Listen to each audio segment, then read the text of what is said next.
Wengi isih teles sawise udan deres. Raka lungguh ing meja sinau, nulis-nulis sembarang ing buku catetan. Nanging tulisane dudu pelajaran, nanging kalimat-kalimat aneh. Wong-wong iku mung topeng, kabeh kudu dicopot. Bisike lirih karo mesem. Ora suwe ibune ndodhok lawang.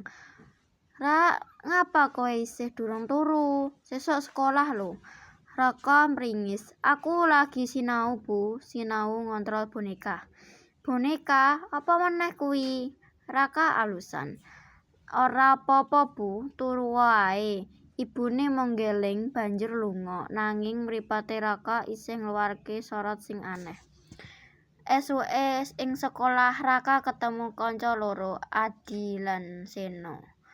"Adi, Ra, awakmu saiki kok kerep melu-melu dhewe wae. Aneh rek." Raka mesem tipis. "Aku mung lagi ngerti yen urip iku mung permainan." Seno, "Permainan apa? Sing bener ae." Raka ngguyu lirih. "Permainan dadi dalang, kowe kabeh mung wayang." Andi lan Seno padha kaget.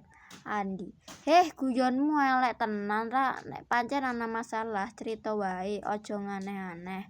Raka menunduk suarane lirih. "Kowe ora bakal ngerti nganti kowe ilang." Andi lan mesem kecut banjur ninggal Raka karo Seno, nelpon karo swara gemeter. Seno, "Ndi, kowe bar wingi ketemu Raka to?" "Iya, kenapa?"